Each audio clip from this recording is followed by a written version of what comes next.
सो इस समय तुसी दर्शन कर रहे हो पालकी साहिब दे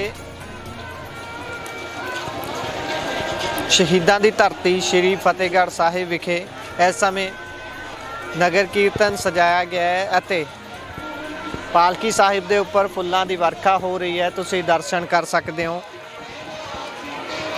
वड्डी गिणती दे विच संगतां दा ठाठा मारदा होया इकट्ठ इत्थे मौजूद है।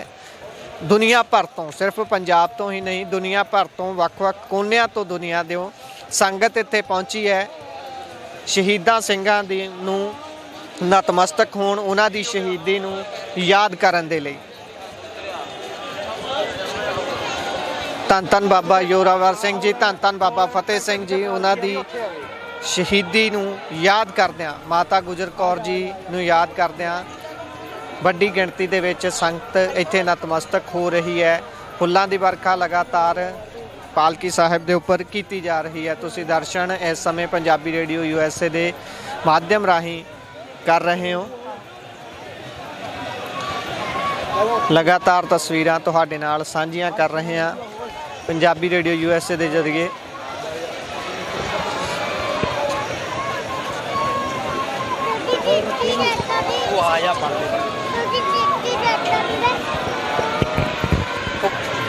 फोटोज भी खींचना।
सो शहीदां दी धरती फतेहगढ़ साहिब तो लाइव तस्वीरां दे तुसीं दर्शन कर रहे हो। वड्डी गिणती दे विच संगतां दा ठाठा मारदा इकट्ठ इत्थे मौजूद है। इस वेले पालकी साहिब दे तुसीं दर्शन कर रहे हो। बिल्कुल सामने वड्डी गिणती दे विच पुलिस फोर्स भी तैनात की गई है ताकि किसी भी तरह की अणसुखावी घटना ना वापर सके। नाल दी नाल नगर कीर्तन दे विच ਵੱਖ-ਵੱਖ हॉस्पिटलों के वलों एंबूलेंसां की सेवा भी लगाई गई है ताकि किसी भी समय जेकर किसी को भी सेहत संबंधी कोई दिक्कत आती है तो उन्होंने नाल नजिठिया जा सके। नाल दी नाल फायर ब्रिगेड दियां गड्डियां चल रही ने।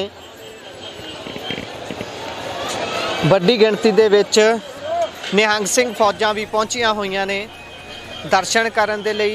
दूरों नेड़ियों संगतां लगातार पिछले ਕਈ ਹਫ਼ਤਿਆਂ ਤੋਂ ਪਹੁੰਚ ਰਹੀਆਂ ਨੇ ਤੇ ਅੱਜ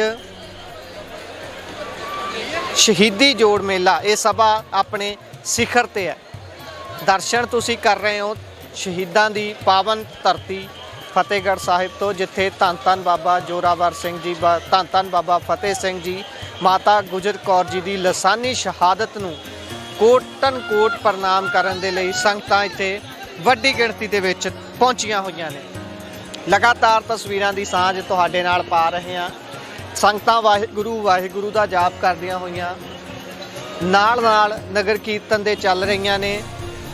ਅੱਗੇ ਵੱਡੀ ਗਿਣਤੀ ਦੇ ਵਿੱਚ ਸੇਵਾਦਾਰ ਸੇਵਾ ਕਰਦੇ ਹੋਏ ਚੱਲ ਰਹੇ ਨੇ। ਕੋਈ ਸਫਾਈ ਦੀ ਸੇਵਾ ਕਰ ਰਿਹਾ ਹੈ, ਕੋਈ ਫੁੱਲਾਂ ਦੀ ਸੇਵਾ ਕਰ ਰਿਹਾ ਹੈ। ਵੱਖ-ਵੱਖ ਤਰ੍ਹਾਂ ਦੀਆਂ ਸੇਵਾ ਚੱਲ ਰਹੀਆਂ ਨੇ। ਲਗਾਤਾਰਤਾ ਦੇ ਵਿੱਚ ਸੰਗਤਾਂ ਦਾ ਆਉਣਾ ਲੱਗਿਆ ਹੋਇਆ ਹੈ। ਵੱਡੀ ਗਿਣਤੀ ਦੇ ਵਿੱਚ ਸੰਗਤਾਂ ਇੱਥੇ ਨਤਮਸਤਕ ਹੋਣ ਦੇ ਲਈ ਪਹੁੰਚ ਰਹੀਆਂ ਨੇ। ਤਸਵੀਰਾਂ ਲਗਾਤਾਰ ਪੰਜਾਬੀ ਰੇਡੀਓ USA ਦੇ ਮਾਧਿਅਮ ਰਾਹੀਂ ਤੁਹਾਡੇ ਤੱਕ ਪਹੁੰਚਦੀਆਂ ਕਰ ਰਹੇ ਹਾਂ। ਲਾਈਵ ਤਸਵੀਰਾਂ ਤੁਸੀਂ ਵੇਖ ਰਹੇ ਹੋ।